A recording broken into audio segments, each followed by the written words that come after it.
Today's video is all about goat milking. It is a full milking tutorial on how I choose to milk my goats. I'm going to take you along from start to finish as I milk all three of my does. Afterwards, I will show you a little bit about how I pasteurize and feed the milk back to the babies using a Lambar bucket feeding system, which is great for feeding multiple baby goats. I'm going to take you along and I hope you enjoy.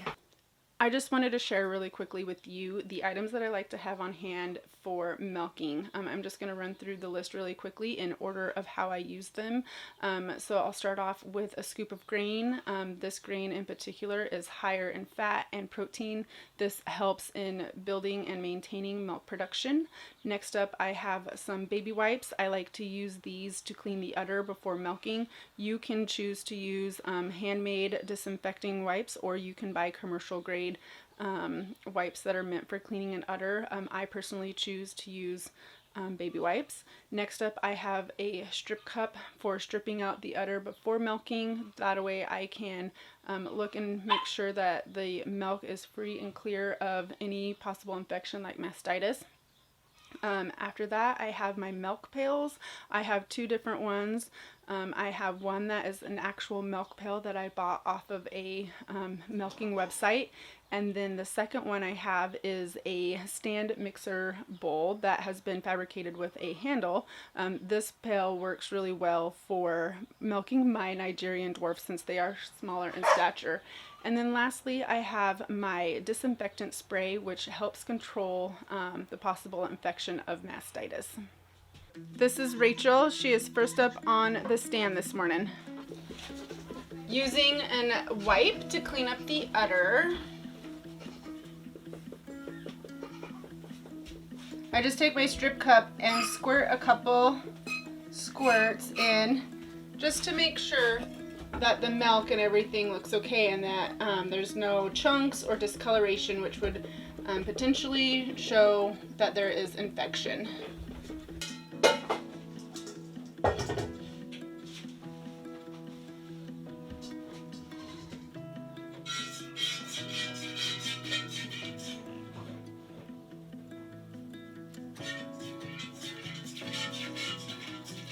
Now with Rachel, her teats are a little bit shorter. Her orifices are pretty good, but because they're a little bit shorter, it's just easier for me to milk her with the first few fingers on my hand.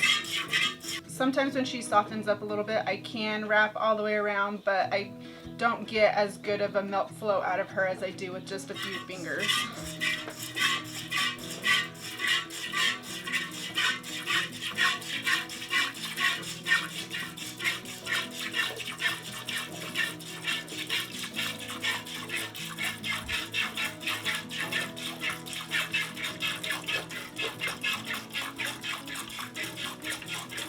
So her udder is soft enough now that I can wrap around, so I kind of have to go pretty high on her udder.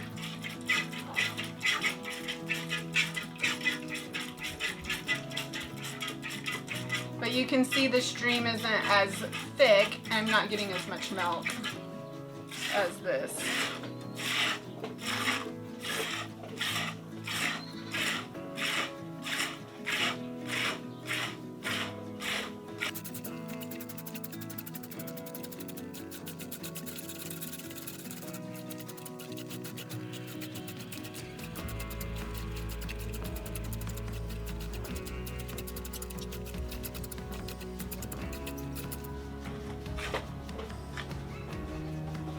So I'm just going through making sure that I squeeze out the last little bit of milk.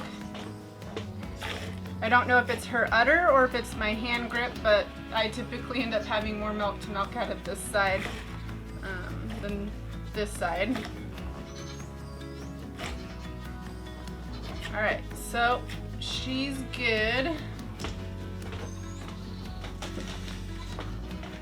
So I'm just going to take my Fight Back spray and go ahead and spray her teats. Okay. And then I ended up spilling a little bit on these stands, so I'm just going to wipe that up.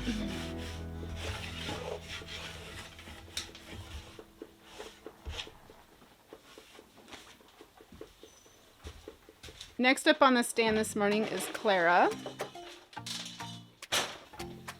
I'm going to start milking off by washing the udder, making sure that there is no mud or dirt or anything that could potentially fall into the milk and cause it to spoil.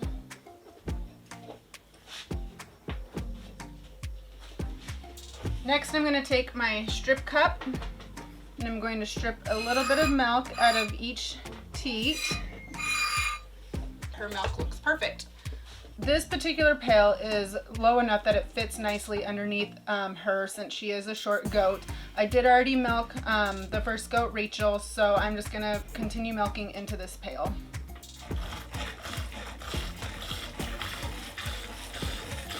She has fairly decent sized teats, so I like to just get a little bit squeezed out with my fingers, and then I like to switch over to like my whole hand and just continue milking her out this way.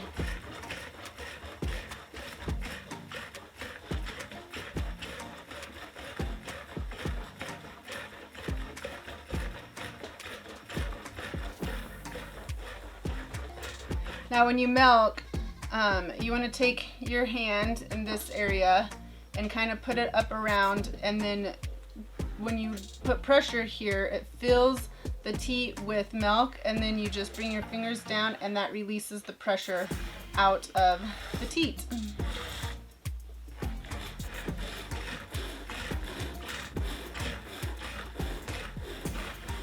Some people like to stagger their hands like this. I do that, and other times I squeeze both at the same time.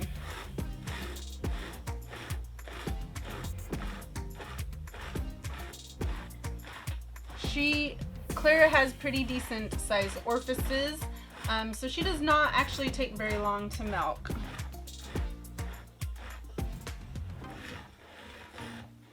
Now I'm just going through here now and making sure that I'm getting all the milk out.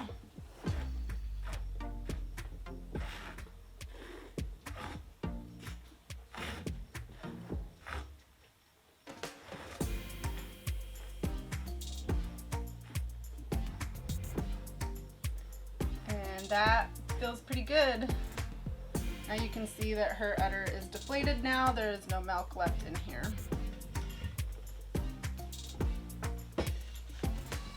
Now that I am completed with milking, I'm going to take my disinfectant spray, which helps fight against mastitis, and I'm going to spray it at the openings of the teats. This particular spray is cold, so it helps close down the orifices, which in turn prevents or at least reduces the risk of bacteria or dirt getting up into the teat and causing the infection. I have 3 goats that I am milking, and Clover is the last one up on the stand today. As with the other 2 goats, I will start out by cleaning the udder off. I think this is a pretty good example of how it shows how her udder is dusty and dry, and then where I clean is nice and shiny.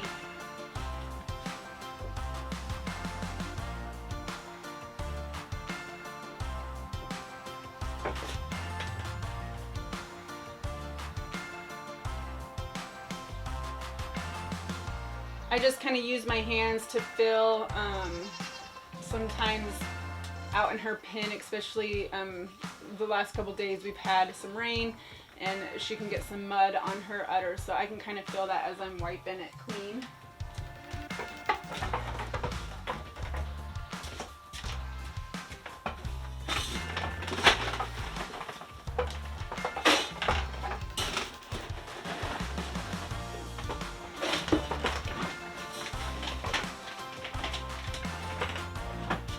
Clover gets a mixture of goat grain as well as some split peas.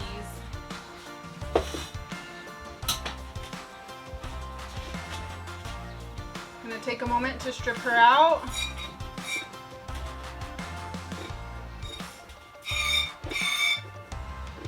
And everything looks good. Her udder is pretty tight and full, so at first I just squeeze kind of down here lower to get the milk flowing, and as this softens up, then I move further up on her udder.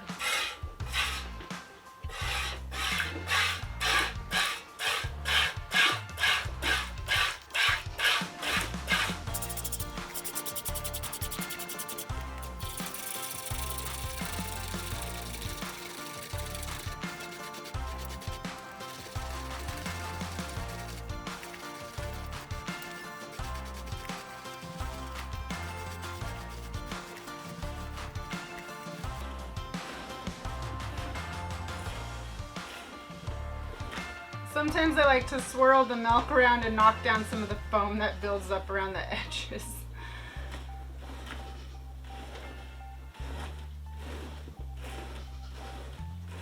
Alright, this pail is getting kind of full. You can tell that there's still quite a bit of milk left, so I'm just going to take a moment to empty some of this into my other pail.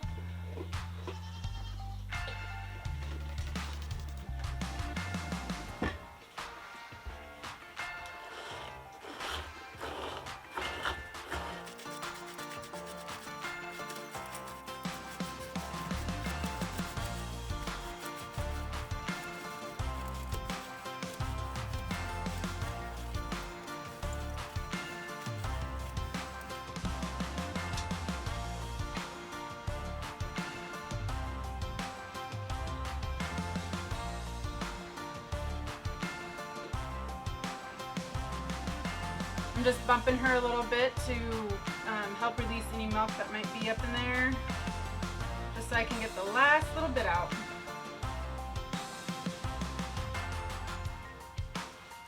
She's done, and now you can see how deflated her udder is now. So I'm going to be careful to take this off the stand and not spill any foam. And I'll be taking the spray again and spraying her teats. And Clover is all complete. I'm just gonna take a moment and let her finish her grain.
I am pasteurizing milk this morning. I have 2 gallons that I saved up from today's milking and yesterday's milking.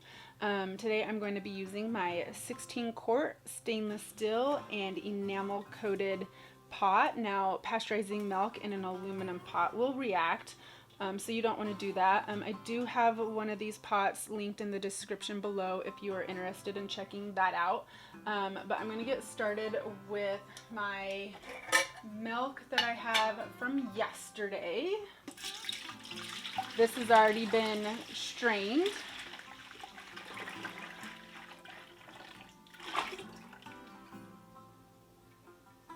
Just like to take some of that cream off the top.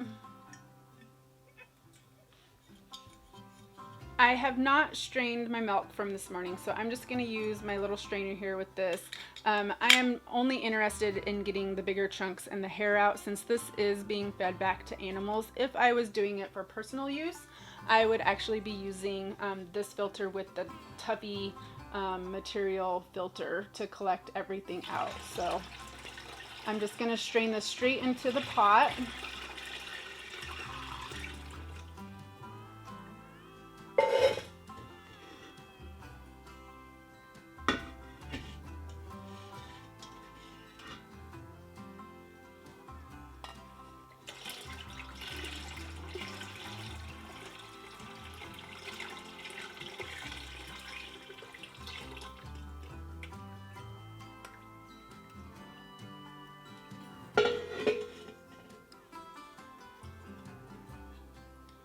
I don't know if you can see here, but there is some hair in there as well as the stuff that from the foam.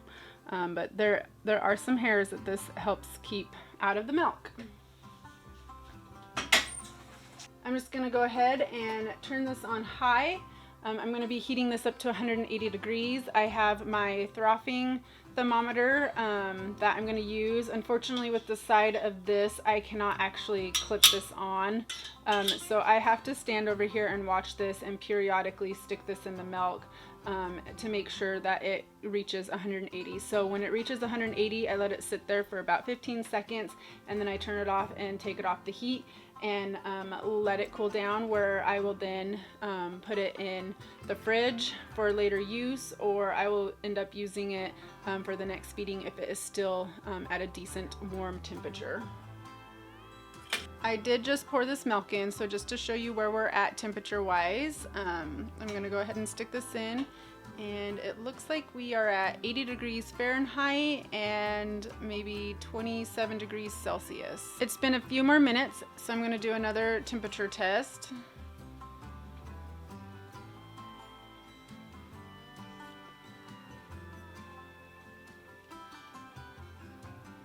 Looks like we're nearing 160 degrees Fahrenheit, which is about 70 degrees Celsius. So we've got a couple more minutes to go. We're going to do another check.